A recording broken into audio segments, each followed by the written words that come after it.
Baik, Assalamualaikum warahmatullahi wabarakatuh. Selamat pagi, siang, sore, ataupun malam, tergantung waktu dan tempat teman-teman sekalian. Jadi pada kesempatan ini, tim kami ingin menyampaikan hasil analisis UX tim kami pada aplikasi Banjarmasin Pintar. Di kasusnya terkait kegagalan registrasi akun dan masalah performa aplikasi. Nah, aplikasi Banjarmasin Pintar adalah platform digital milik pemerintah Kota Banjarmasin yang berfungsi sebagai single sign-on atau disingkat SSO untuk seluruh layanan publik berbasis aplikasi di lingkungan Kota Banjarmasin. Dengan satu kali pendaftaran, warga seharusnya dapat mengakses semua layanan SKPD tanpa perlu membuat akun terpisah. Tapi pada aplikasi ini, kami mendeteksi bahwa adanya permasalahan kritikal pada tahap pertama interaksi pengguna, yaitu proses registrasi akun. Banyak pengguna di Google Play Store melaporkan kegagalan registrasi dengan pesan error "Device not connected to WhatsApp" yang mengindikasikan sistem OTP hanya bergantung pada WhatsApp dan tidak menyediakan alternatif lain. Nah, untuk user dan stakeholder aplikasi Banjarmasin Pintar ini dikategorikan menjadi tiga. Pertama itu ada primary user, yaitu warga kota Banjarmasin yang ingin mengakses layanan publik digital. Itu seperti pembayaran retribusi, pengaduan, perizinan, dan lain-lain melalui smartphone mereka. Selanjutnya ada secondary user, yaitu petugas SKPD atau operator yang mengelola layanan publik di balik platform aplikasi tersebut.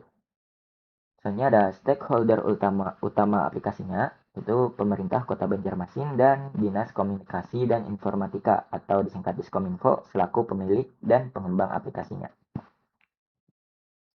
Nah, untuk metode risetnya kami ada dua. Pertama itu ada secondary research. Jadi tim kami melakukan kajian komprehensif terhadap lebih dari 50 ulasan pengguna aplikasi Banjarmasin Pintar di Google Play Store yang dikumpulkan melalui dokumentasi screenshot periode bulan Juni tahun 2023 sampai bulan Mei tahun 2026. Ulasan pengguna dianalisis secara tematik untuk mengidentifikasi pola masalah yang berulang dan dikategorikan ke dalam tema-tema utama. Pertama itu ada device not connected to WhatsApp. Jadi sangat banyak pengguna yang melaporkan bahwa saat mereka membuat akun, muncullah error device not connected to WhatsApp. Selanjutnya ada aplikasi lambat, lag atau lemot.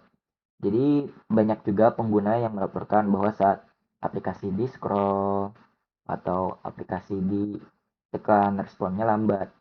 Itu cukup sangat banyak. Misalnya ada aplikasi tidak bisa dibuka atau force close.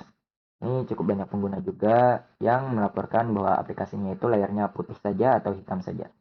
Misalnya berkas gagal diupload atau format tidak didukung.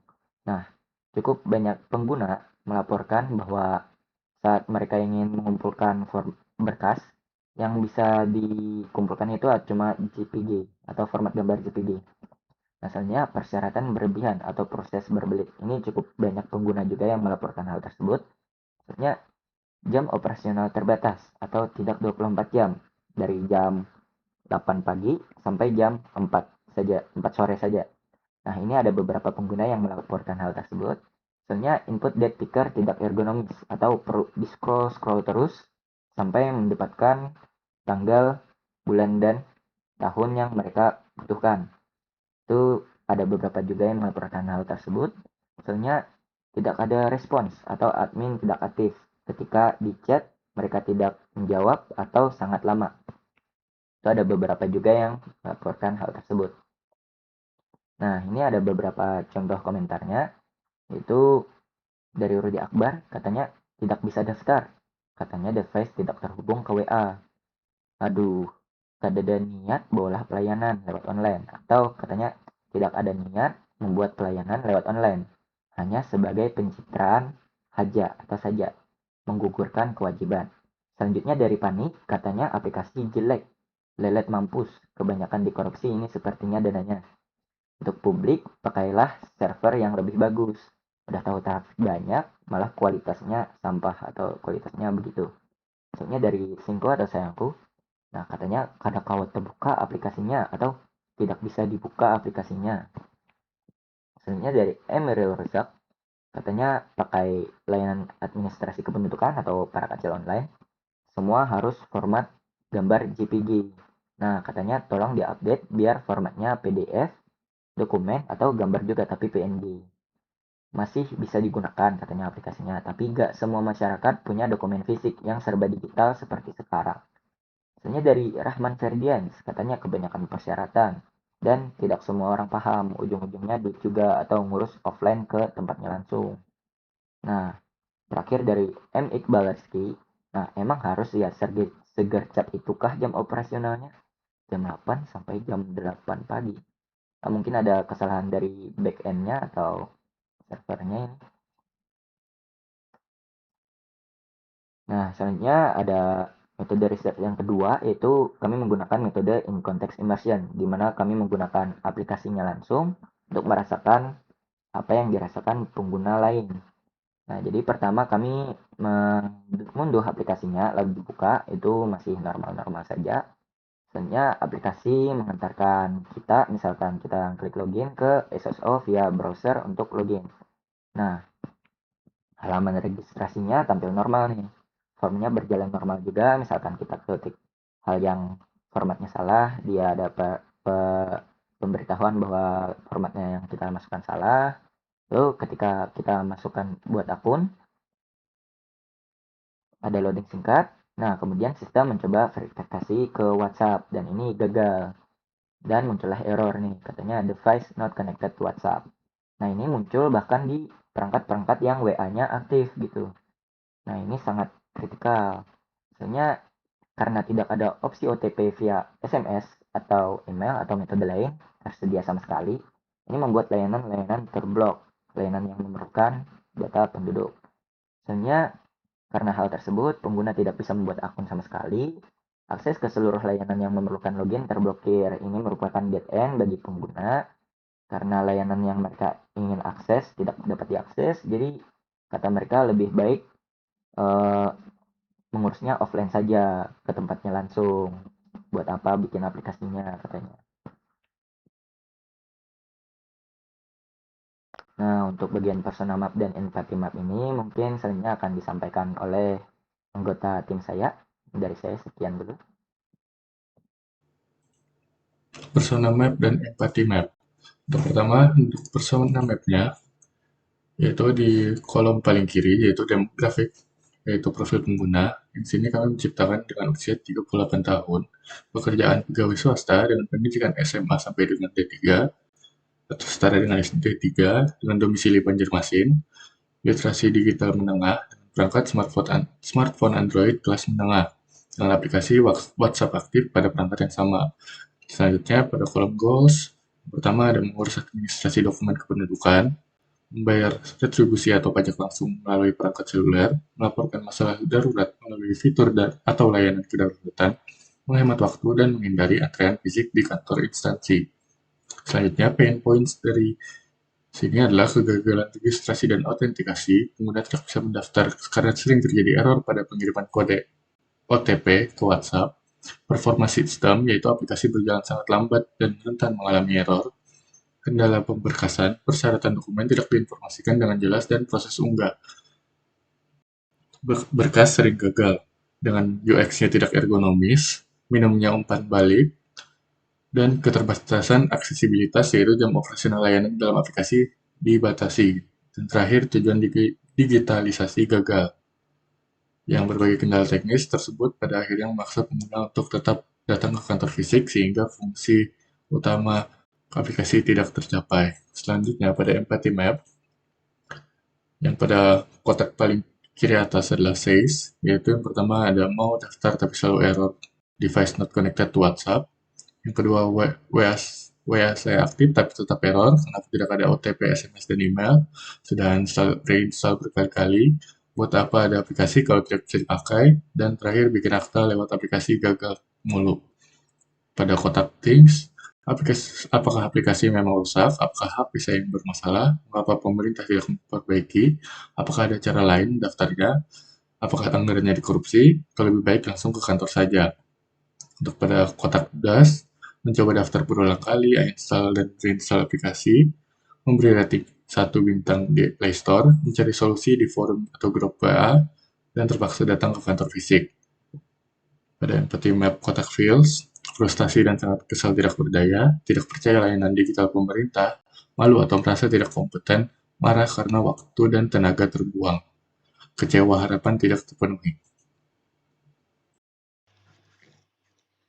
Oke, selanjutnya ada interaction map dari masalah utama dari aplikasi Banjarmasin Pintar ini, yaitu di mana banyak user atau pengguna mengisi form registrasi, yaitu nick, nama, dan juga nomor HP, lalu meminta kode OTP yang melalui WhatsApp. Jika ketika proses kode OTP-nya berhasil, maka akan bisa mengakses ke aplikasi tersebut. Tapi jika tidak berhasil, itu tidak ada metode lain yang bisa digunakan selain WhatsApp tersebut dan memunculkan notifikasi seperti device not connected to WhatsApp, padahal WhatsApp pengguna padahal sudah aktif, sehingga metode pendaftaran atau registrasi terhenti di situ dan tidak ada solusi lain selain datang ke kantor secara langsung. Lalu selanjutnya ada user journal map, di mana ini melihatkan tingkat perasaan dari user dari awalnya antusias hingga kecewa dan tidak percaya diri dalam masalah registrasi ini. Karena registrasi ini hanya bergantung pada kode OTP WhatsApp Business API dan tidak ada metode lain selain metode tersebut. Lalu selanjutnya ini ada beberapa rekomendasi perbaikannya. Bisa dilihat ada banyak dan ada yang 3 utamanya, yaitu yang pertama tambahkan OTP fallback seperti via SMS dan juga email sebagai alternatif dari WhatsApp. Lalu yang kedua ada perbaiki dan stabilkan integrasi dengan WhatsApp API-nya. Lalu yang ketiga ada optimalkan performa server dan aplikasi untuk menghilangkan keluhan lag dan foreclose. Baik, selanjutnya struktur sistem map. Sistem map ini menggambarkan struktur navigasi aplikasi Banjarmasin Pintar. Halaman home menjadi pusat navigasi yang menghubungkan pengguna ke 7 menu utama, yaitu beranda, layanan, para kecil, informasi, riwayat, notifikasi, dan akun saya. Setiap menu dirancang sesuai fungsinya, mulai dari mengakses layanan, melihat informasi, memantau status permohonan, hingga mengelola akun. Dengan struktur yang lebih terorganisir ini, pengguna dapat menemukan fitur yang dibutuhkan dengan lebih cepat dan mudah. Selanjutnya, deskripsi umum. Sitemap merupakan representasi struktur navigasi aplikasi yang digunakan untuk menggambarkan hubungan antar halaman dan alur perpindahan pengguna di dalam sistem. Sitemap pada aplikasi Banjarmasin Pintar dirancang menggunakan pendekatan hierarki agar pengguna dapat memahami layanan yang tersedia dan mengakses fitur secara efisien. Halaman home berfungsi sebagai titik masuk utama aplikasi yang menghubungkan seluruh modul layanan serta akses ke website dan media sosial resmi. Lalu selanjutnya di sini ada storyboard, di mana ini storyboard mengenai fitur registrasi atau buat akun, di mana perbaikannya itu adalah menambahkan metode lain dalam kode OTP-nya tersebut dengan via SMS dan juga email. Tidak hanya menggunakan WhatsApp. Jadi alurnya nanti bakal user mengisi nick, nama, nomor HP juga beserta email, lalu minta metode pemilihan kode OTP-nya di antara ketiga tersebut. Ini menjadi solusi jika di antara metode OTP tersebut gagal, masih ada metode alternatif lainnya sebagai pendaftaran hingga berhasil. Lalu selanjutnya ada storyboard login, di mana ini memperbaiki login sebelumnya yang hanya menggunakan kode OTP WhatsApp atau hanya nick saja, yaitu dengan menambahkan email dan juga password. Jadi alurnya nanti saat login, user bakal diminta untuk melakukan input nick atau email dan juga serta passwordnya untuk login. Lalu selanjutnya ada storyboard mengenai pengajuan akte kelahiran pada fitur administrasi yang bernama Parak Acil pada aplikasi ini. Jadi pada fitur ini nanti pengguna akan diarahkan untuk mengisi data dasar anak tersebut dahulu dan melakukan input tanggal lahir yang berformat tanggal, bulan, dan waktu untuk menggantikan fitur dead picker sebelumnya yang berbasis scroll yang masih kurang praktis.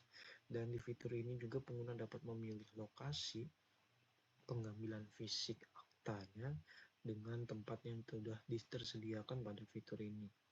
Dan dalam fitur ini juga disediakan format yang banyak sekali atau berbagai macam dalam pengajuan dokumennya atau memberikan dokumen pendukungnya. Dan format tersebut seperti PDF, PNG, JPG, dan DOC untuk mempermudah pengguna yang mungkin memiliki file-file yang harus diunggah itu memiliki format yang berbeda. Dan dari fitur ini juga bisa memberikan notifikasi jika unggahannya itu sudah berhasil dan bisa dilihat prosesnya dengan di bagian riwayat, dan juga bisa dilihat statusnya dari pengajuan tersebut apakah diproses selesai ataukah butuh perbaikan dalam pengajuan akta kelahiran tersebut. Selanjutnya pada Sketch, yaitu yang pertama ada fitur login, dengan halaman menu awal halaman 1.1 bertindak sebagai titik awal interaksi antara pengguna dengan aplikasi, yaitu komponen visual yang disematkan di dalamnya meliputi logo aplikasi, tombol masuk, dan tombol buat akun. Tujuan dari panjangan halaman ini adalah memisahkan alur navigasi bagi pengguna baru yang ingin mendaftar dengan pengguna lama yang sudah memiliki kredensial akun. Selanjutnya, halaman 1.2 yaitu halaman form login difungsikan sepenuhnya sebagai area autentikasi pengguna, yaitu komponen yang dirancang mencakup kolom input NIK atau email, kolom input kata sandi yang dilengkapi dengan ikon fungsional untuk menampilkan atau menyembunyikan karakter sandi, tombol masuk, serta tautan pemulihan bagi pengguna yang lupa kata sandi. Susunan komponen tersebut dirancang dengan tujuan memastikan proses autentikasi dapat berjalan dengan sangat sederhana dan cepat.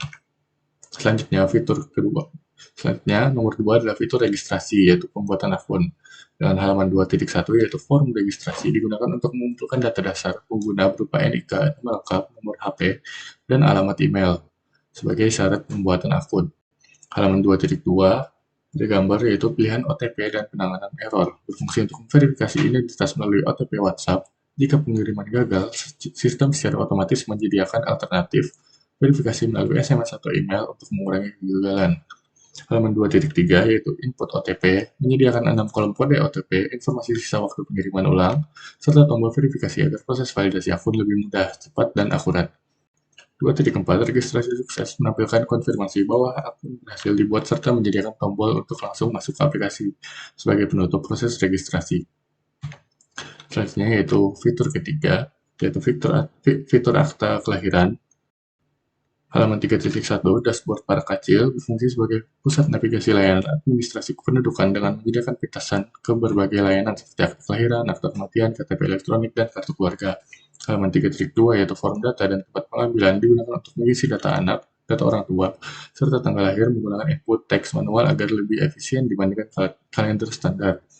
Halaman ini juga menyediakan drop-down untuk memilih lokasi pengambilan dokumen fisik. Halaman 3.3 yaitu detail dan lampiran menampilkan ringkasan data permohonan untuk verifikasi akhir serta menyediakan fitur unggah dokumen pendukung dengan dukungan format PDF, JPEG, PNG, dan DOC. Halaman 3.4 yaitu riwayat permohonan menampilkan seluruh riwayat pengajuan beserta statusnya seperti diproses, selesai, atau ditolak, sehingga pengguna dapat memantau perkembangan permohonan secara mandiri.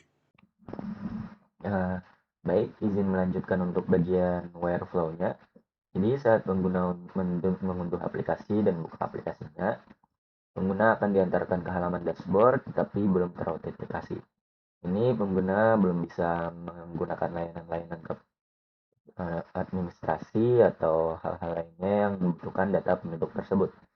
Jadi untuk bisa mengakses layanan-layanan tersebut, pengguna harus melakukan login terlebih dahulu. Jadi pengguna dapat login dengan mengklik button masuk di halaman dashboard pengguna. Saat klik button masuk, pengguna akan diantarkan ke halaman login di mana pengguna dapat mengisi nick dan password. Atau jika pengguna belum memiliki akun sama sekali, pengguna bisa mengklik buat akun. Saat membuat akun, pengguna bisa mengklik mengisi nick, nama lengkap, nomor HP atau WhatsApp, password, dan konfirmasi password sekali lagi. klik buat akun, pengguna akan diantarkan ke halaman untuk memasukkan kode OTP. Di sini pengguna akan menerima kode OTP entah itu dari WhatsApp, atau jika WhatsApp error, kode OTP akan dikirimkan ke SMS atau email. Klik button verify, pengguna akan diantarkan ke halaman konfirmasi bahwa akun berhasil dibuat. Lalu klik masuk ke aplikasi, pengguna akan diantarkan ke halaman dashboard yang sudah terautentikasi, di mana button masuk tadi digantikan oleh profil pengguna, yaitu gambar, nama, dan nick-nya. Nah, di sini pengguna sudah bisa menggunakan layanan-layanan yang memerlukan data penduduk tersebut. Jadi, ada layanan administrasi kependudukan, di mana di sini disebutnya Peracil Online. Jika diklik, ada beberapa daftar layanan di Peracil Online.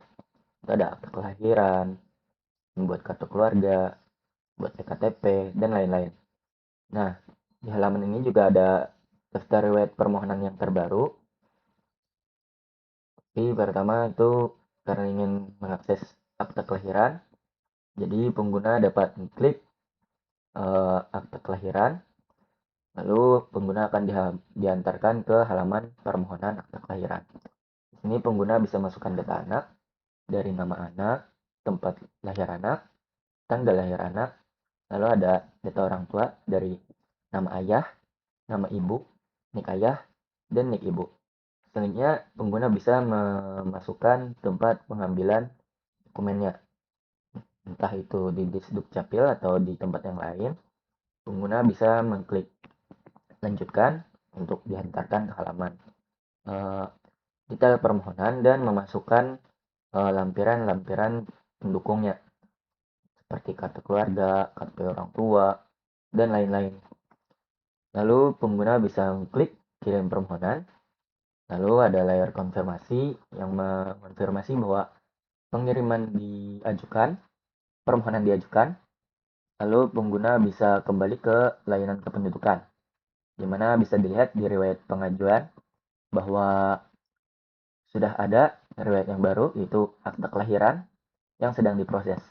Pengguna dapat melihat semua riwayat pengajuan dengan mengklik lihat semua. Di halaman riwayat permohonan, semua riwayat permohonan yang pernah diajukan akan terlihat. Di sini ada akta kelahiran yang baru saja diajukan, sedang diproses. Pengguna dapat mengklik akta kelahiran untuk melihat detail permohonan yang dilakukan. Dan ada statusnya, yaitu masih sedang diproses. Dan bisa diedit. Pengguna bisa mengedit ringkasan data dan lampiran persyaratannya. Jika pengguna klik edit permohonan, pengguna akan diantarkan ke konfirmasi bahwa permohonan telah diedit, lalu kembali ke riwayat permohonan.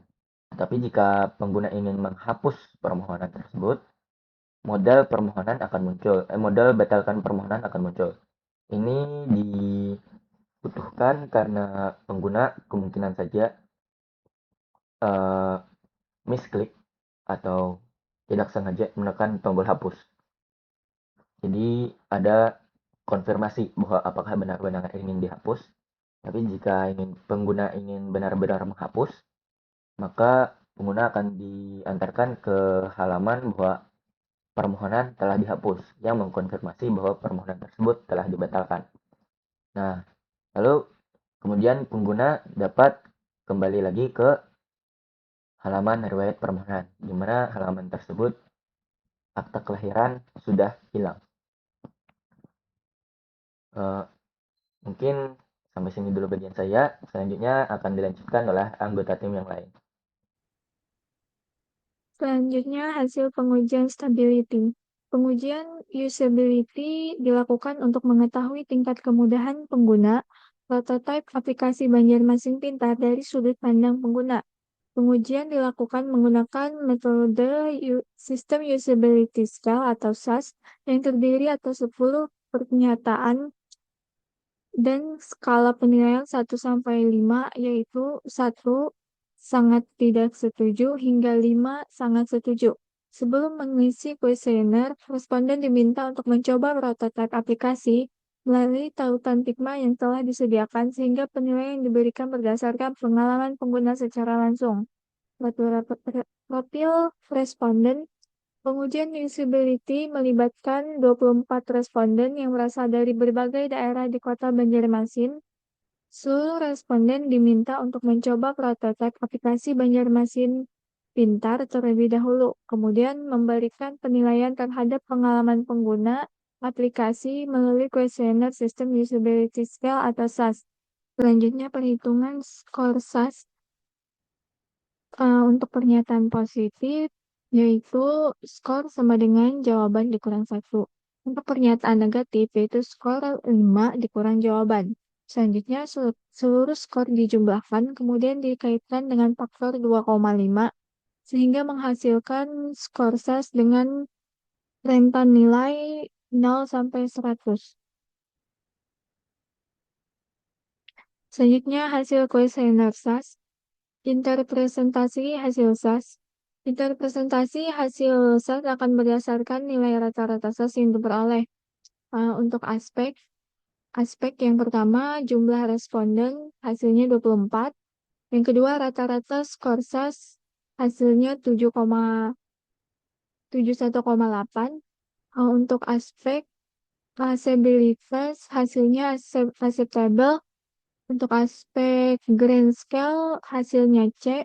Untuk aspek adjective rating hasilnya good. Prototipe aplikasi Banjarmasin Pintar memperoleh skor rata-rata 71,8 yang masuk dalam kategori acceptable atau dapat diterima, grade scale C, dan adjective rating good. Secara umum, responden menilai aplikasi ini mudah digunakan, mudah dipelajari, dan fiturnya berfungsi dengan baik. Namun pengembangan lebih lanjut tetap diperlukan untuk mengoptimalkan pengalaman pengguna, khususnya pada konsistensi antarmuka dan proses adaptasi pengguna baru. Selanjutnya akan dilanjutkan oleh teman saya. Nah, baik, untuk kesimpulannya, jadi aplikasi layanan digital Kota Banjarmasin mengalami hambatan sistemik yang serius, terutama kegagalan massal pengiriman kode OTP. Nah, masalah ini diperparah oleh performa aplikasi yang tidak stabil, seperti proses pengisian berkas yang kompleks dengan format kaku, serta pembatasan jam operasional yang hanya aktif pada jam kerja.